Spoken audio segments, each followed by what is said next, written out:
Fight On family, Preston's Paradise here. And yeah, man, put a fight on emoji or V for victory emoji in the comments if you were up last night, campaigning for Big Jakeem Stewart to become a Trojan, or Dijon Lee to flip and become a Trojan and stay home, right?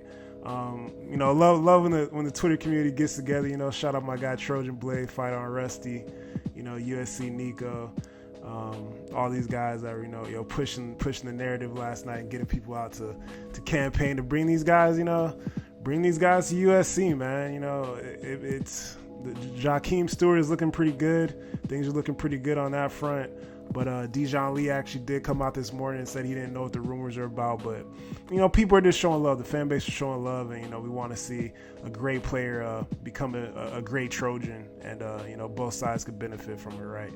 So there's been a lot of, recruiting stuff going on. Looks like we're about to flip this offensive lineman from North Carolina, Payne.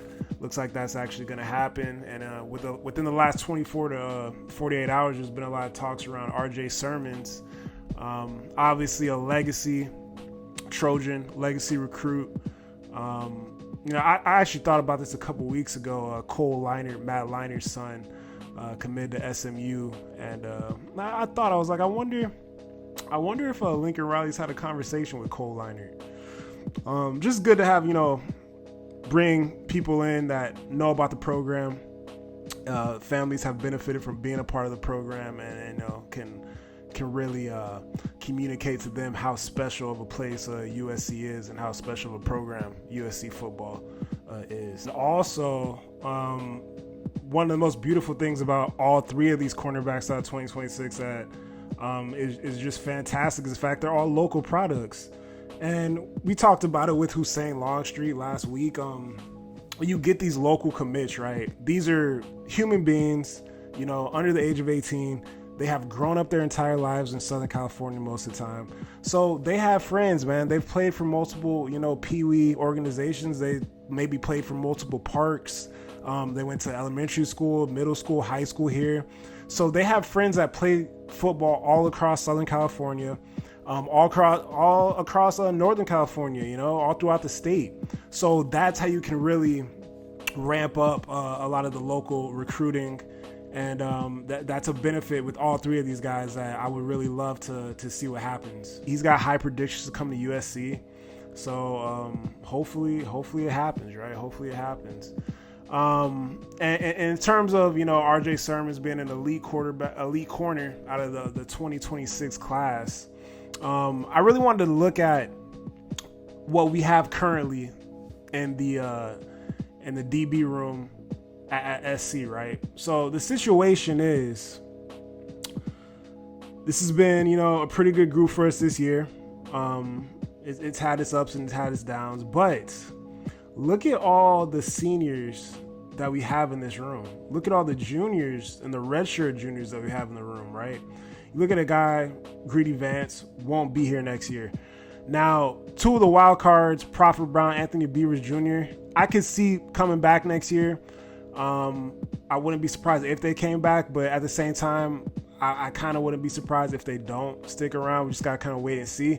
But a Jacoby Covington, he's going to be gone. John Humphreys will be gone. And Achille Arnold, Bryson Shaw gone. And then you look at Jalen Smith, who's been clearly our most consistent corner this year, and DeCarlos Nicholson, who will also be gone. All things going well, I think Kamari Ramsey comes back. Christian Pierce will come back. And then you got that young youth, that young talent behind these guys with the Zion Branch, Marquise Gallegos, Marcellus Williams, Braylon Conley, and then even a guy like a Jarvis Boatwright, which freshman last year, still have a lot of talent in there. But when you talk about what may be occurring for the 2026 class, it's kind of crazy, right? Because you got R.J. Sermons, top 10, number 4 cornerback, maybe number 2 cornerback. Some people call him the number 1 cornerback, right? And, looks like he might be on his way to SC. But then we can't forget about these guys, right? Like a Madden Riordan. Madden Riordan always sticks out to me because I believe he was one of those first commits after the Alex Grinch firing last year. So he steps in. I'm like, I don't know who Matt Ordon is. Kid out of Sierra Canyon. Had a great, obviously we have a great pipeline with Sierra Canyon over the last few years. Obviously Kamari, DJ Jordan, Xavier Jordan last year. And the season starts, Sierra Canyon's playing a game in, I think, Hawaii. And Matt Ordon had, I think, 3 interceptions in the game. I think maybe 1 or 2 pick sixes. And I'm like, who is this kid? Kid has been balling the entire year, right?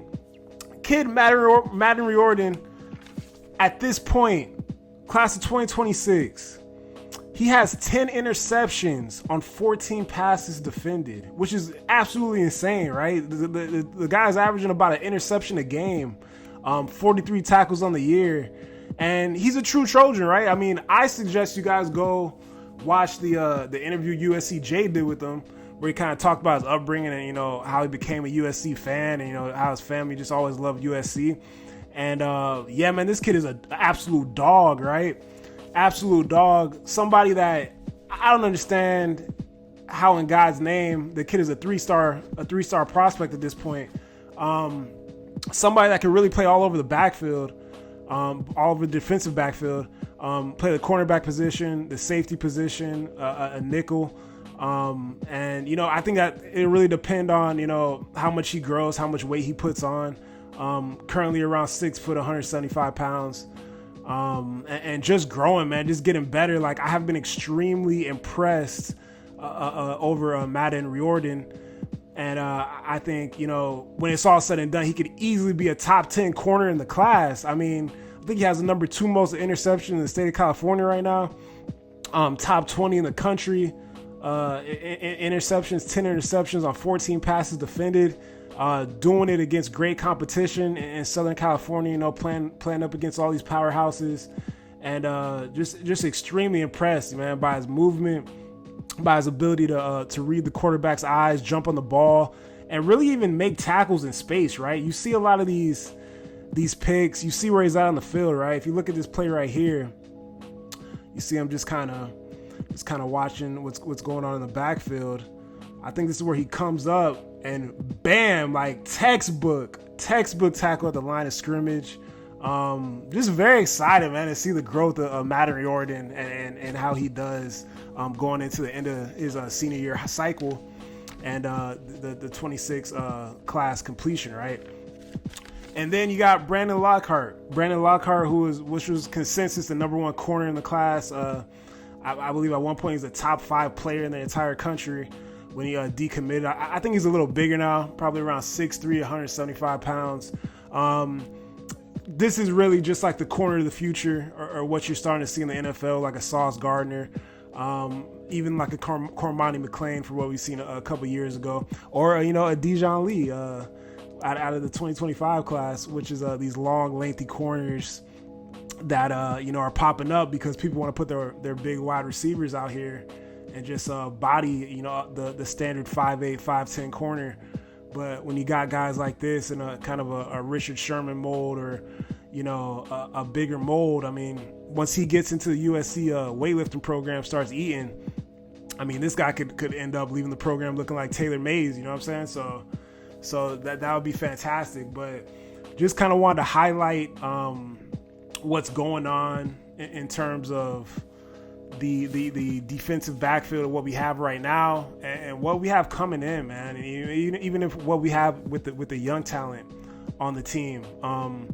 This is also, another great thing about which Madden and Brandon also, have in common is these are lifelong, birth Trojans, you know what I'm saying? You see UCLA sucks at the bottom. There's a lot of ups and downs throughout the year, the last couple weeks. A lot of the fan base was scared of, recruits jumping ship. But, I mean, he confirmed it. Been loyal Trojan his whole life. He's not going anywhere. And, he's happy to be in that Cardinal and gold. So, I mean, can't wait to see him get here. Very excited about the 2026 class. Just a little update, guys. Appreciate you guys. It's Fight On, and have a good day.